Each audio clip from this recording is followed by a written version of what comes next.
a Deltan Dallagnol. Não sei se você chegou a ver essa decisão da ministra Carmen Lúcia.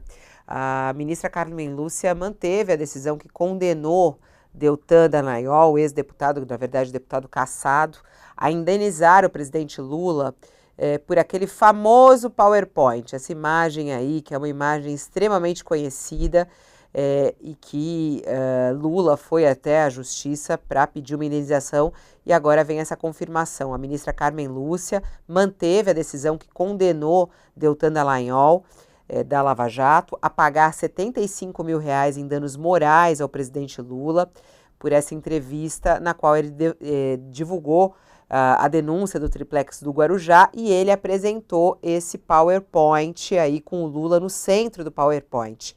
Carmen Lúcia ainda condenou os autores do recurso, o próprio Deltan e a Associação Nacional dos Procuradores da República, a pagar os honorários da defesa do presidente, que era justamente liderada pela mulher do Cristiano Zanin, a Valesca Zanin. E a quarta turma do STJ decidiu em 2022 a favor da punição a Deltan por ataques à honra. E o STJ entendeu que ele usou as expressões que não constavam na denúncia e tinham como objetivo ferir a imagem de Lula nessa época.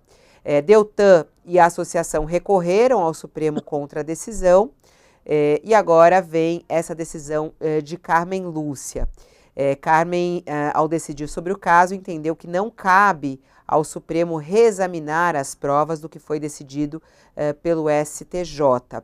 E aí, então, a decisão de Carmen Lúcia de que ele vai ter que ser indenizado, Lula, pelo PowerPoint. Como é que o senhor analisa essa decisão da Carmen Lúcia? Doutor Luiz Eduardo, o senhor, inclusive, que é advogado do PT, eu acho que não é advogado nesse caso, né? Não sei se está nesse caso também, mas o que isso representou para a imagem de Lula na época e como é que o senhor analisa um procurador, né, da República ter que pagar agora uma indenização como essa? Veja, nessa situação, acredito que já eram favas contadas, né? Primeiro que o Supremo, nesse tipo de ação, ele tem uma análise, né, muito mais restrita, né, na capacidade de rever uma decisão dessa, ele tem que analisar se houve algum descumprimento da Constituição, e na situação ali era muito justamente aplicar a lei, o Código Civil, e falar, veja, né, a sua apresentação não refletiu a verdade da denúncia, você inseriu informações e crimes ali que não compunham naquele seu processo. E claro, a gente tem que lidar aqui com, né, com o fato de que, né, quando o doutor Deltan estava lá, ele estava falando em nome do Estado brasileiro, ele era representante da Procuradoria-Geral da República, e naturalmente ele tinha responsabilidades acerca do que estava sendo apresentado ali. Né? Não era, veja, o fato de fazer uma coletiva, explicar os termos da denúncia, fazer uma apresentação com os dados técnicos da denúncia, a princípio não teria qualquer problema. A questão ali foi justamente ele transformar aquela apresentação numa nota política e colocar dados que, na verdade, eram mentira, né? E que não estavam naquele processo, né, que ele estava questionando o presidente Lula. Né? Então, assim, independentemente de questão política ali, a decisão ela é tecnicamente, juridicamente correta, né? Eu acho que também é uma decisão aí, claro que traz uma perspectiva também de certa responsabilização de agentes públicos, né, no tratamento de processos criminais. Eu acho que acredito que talvez os holofotes acabem cegando muitas vezes os agentes públicos nessa função. Eu acho que é importante sim esse precedente como exemplo aí de sobriedade, de lição de contenção dos agentes, né, no tratamento dessas denúncias. Aqui nós estamos falando de uma reparação, uma responsabilização civil, né? Pagamento de uma indenização. Caberia a seu juízo também uma reparação criminal? Certamente, certamente. É até muito comum, justamente nesses casos, que além da indenização civil se busque uma reparação, perdão, além de uma reparação civil se busque também a persecução criminal, né? Aí a gente está falando de crimes contra a honra, né? De injúria, calúnia, difamação, né? E isso, né, é importante dizer, né, que independentemente do resultado final daquelas ações que foram propostas, mas justamente, né, naquele momento já se observava essa imputação falsa de crimes fora daquilo que estava sendo proposto naquela demanda. Então, eu acredito que sim, caiba uma persecução criminal se for esse o interesse, claro, da defesa do presidente. Mas aí, não, realmente, eu, como sou advogado somente do Partido dos Trabalhadores, fico de fora dessa contenda.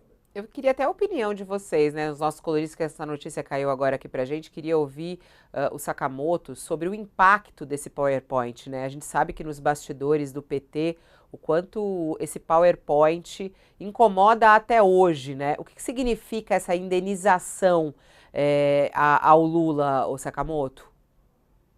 Olha, Fabiola, o PowerPoint do Dallagnol, aquele PowerPoint que foi utilizado, né, ele basicamente, não que ele tenha sido, mas que ele era isso, mas ele basicamente foi usado quase como uma prova contra o Lula naquele período da Lava Jato. Aquilo, na verdade, foi replicado pelas redes sociais, por parte da imprensa. Olha só a quantidade de crimes em que o Lula está envolvido, né? A imputar crime a alguém, seja Lula, seja Bolsonaro, seja quem quer que seja, tem que vir através de elementos fáticos, né? Tanto é que delação premiada também não é prova, né? É elemento para investigação. Depende, por exemplo, Mauro Cid entregou coisa, tudo precisa ser verificado, isso e comprovado com fatos, né? O que que acontece é que esse PowerPoint, ele acabou, e isso foi dentro de um processo, de uma estratégia da própria Lava Jato de fazer com que aquilo chocasse o público. Olha, é isso aqui que está por trás. O problema é que ele não apresentou provas conectando Lula a todos esses processos, né? E algumas das provas, inclusive, foram sempre questionadas, como da questão do triplex, ou a questão da casa na casa em Atibaia, no sítio Atibaia, Pedalinhos, houve sempre muita contestação, mas esse PowerPoint acabou colocando e servido de forma simbólica para representar uma conexão de Lula com múltiplos crimes. E isso incomodou muito naquela época, incomodou muito ao Lula, incomodou muito ao PT, de que um elemento como esse, que não são provas, mas é simplesmente um desenho mal feito, né, estava sendo usado para fazer essa ligação do presidente com uma série de outros crimes, né? Então, eles, na verdade, processaram, né? Quiseram falar que isso era calunioso, né? Que isso não era, que não se esperava disso de um procurador da República.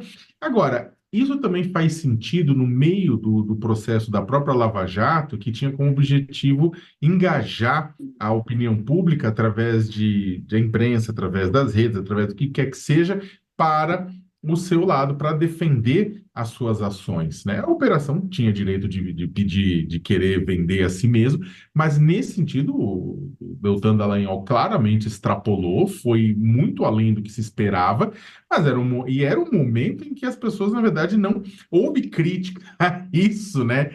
Houve pesadas críticas a isso, dado o ridículo dessa situação, né? Só que essa coisa foi comprada e foi difundida, né? E gerou, é claro, um dano à imagem do próprio presidente, desse presidente na época.